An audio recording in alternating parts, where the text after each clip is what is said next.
Hello there, welcome to my channel. Recently there was this press release and a number of, press-related articles from various media outlets regarding a new e-ink note-taking device from a company that had never had one before.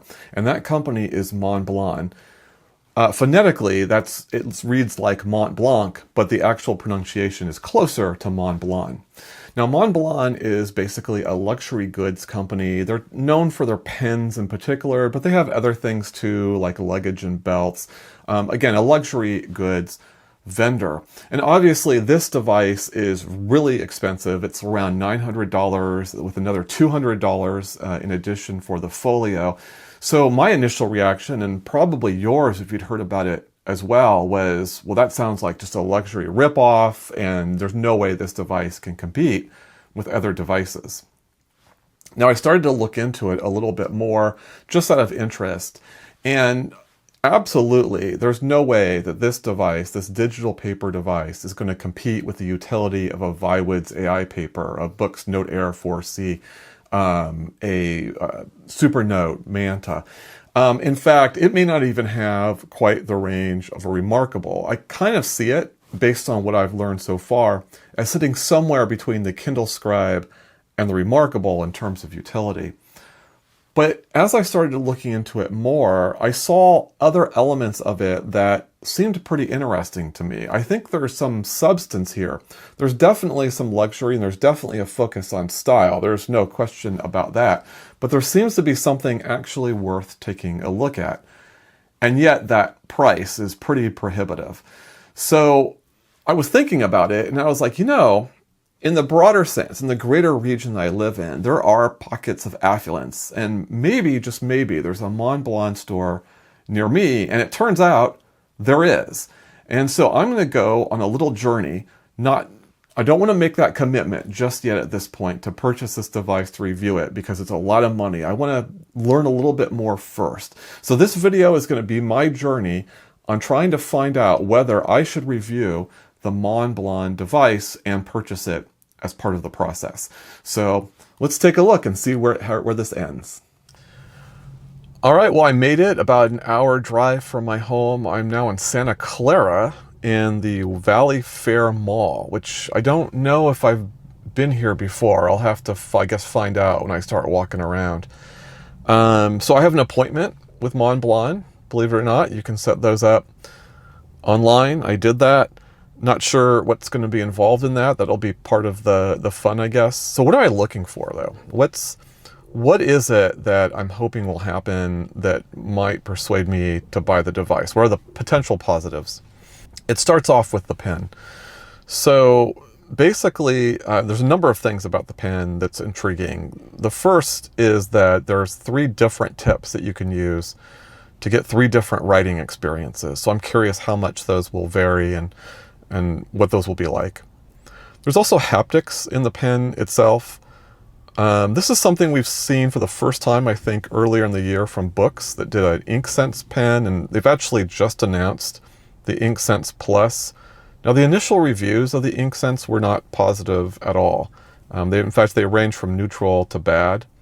And I kind of likened it a little bit to, when Nintendo came out in the 90s, they were one of the first companies that allowed you to do an attachment to the controller, which would give you haptic feedback. And it wasn't very good. And the reason why was that, software makers weren't programming for that. So it was just an add-on. It wasn't really well thought out. But of course, now here we are in, the 2020s. And haptics are a norm in controllers, and they're very much integrated into the experience. They don't feel tacked on. So, is Montblanc able to basically do haptics better than Books has? And how will that, or how might that accentuate the experience? So that's another area of interest. And then finally, how does it all come together? How does, the elegance of the software and the device, as well as the things I just talked about, how do those tie together in a way that makes an impact as you're writing notes? All those things are potential positives, but things I hope to learn on this trip. So having said that, let's go ahead and get on in there and see how it goes. Okay, so I am back, and so how did it go? I came early. I took an early appointment. I think the mall opened at 11. My appointment actually was at 1, but I came in early at noon, and they were fine. There were 3 salespeople there, and I was the only person anywhere near the store. So basically, they knew who it was. I don't think they get a lot of appointments there.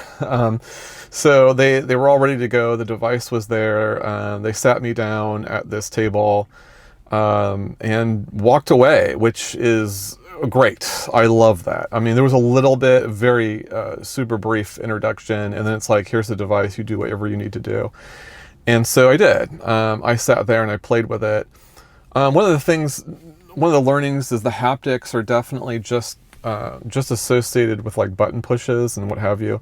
So it's not a tactile feel as you're writing. Something I was kind of hoping would be the case, although that would have been difficult to pull off. But that's not what the haptics are for. It's just there to kind of for button pushes. I appreciated that for what it was. I thought it was well done, but it wasn't really hugely accentuating the experience. The device itself was pretty nice. I was just kind of playing around with it. One of the problems was that there was a lot of music pumping in the store, and you wouldn't normally notice it. It's kind of white noise, but when you're writing on some of these devices, sometimes it's hard to hear if there's like a sound feedback for writing, and that's how most devices do the experience of writing on paper. It's an auditory sensation. I had no idea. Like, I had to put my ear next to it, and I kind of got a little bit of a sense of it, but it was hard to tell in that environment. Also, you only have I don't even know which tip I used. She said it was the standard one. I think they use different language actually in the website, so I'm really not sure which tip I used. I mean, it felt fine.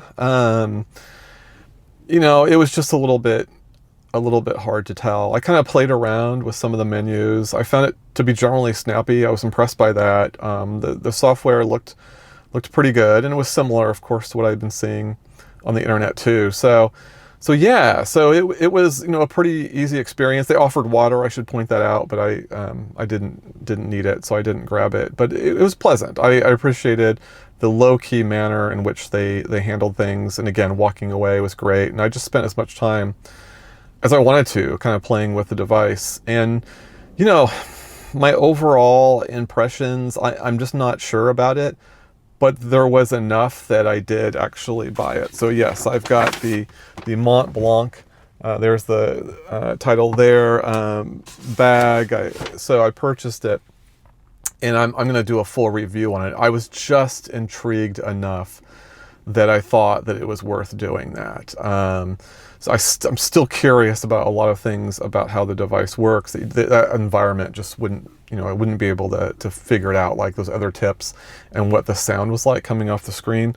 But I really like the pen options in the software, and just generally thought it was a pretty good writing experience. I think the same concerns that I would have had coming in with it being a simpler device in terms of not having like the reference features, for example, that a Books or a Viwoods or a Supernote has, particularly the Supernote in the Books, actually, it's definitely there. There's no question that this is going to be reliant heavily on handwriting to do any type of search and reference, although it seemed to pick up my handwriting, although I was doing mostly print and actually just seeing how precise I could be, and it was fairly good at that. So it picked up my handwriting, but will it do it when I'm more lazy and writing naturally? I don't know. But I guess just overall, there was enough there that I said, yeah, let's go ahead and see what this thing can do. And that's why I bought it. So I remain intrigued. I still think there's more questions than answers at this point, but there's enough to say, hey, let's give this a try. So I'm going to do a full review series. I'll do an unboxing. I'm going to do a visual tour where we go over all the features once I figure those out, and then a final review. So I'm going to do the full treatment, and we'll see where we land. All right. Talk to you later.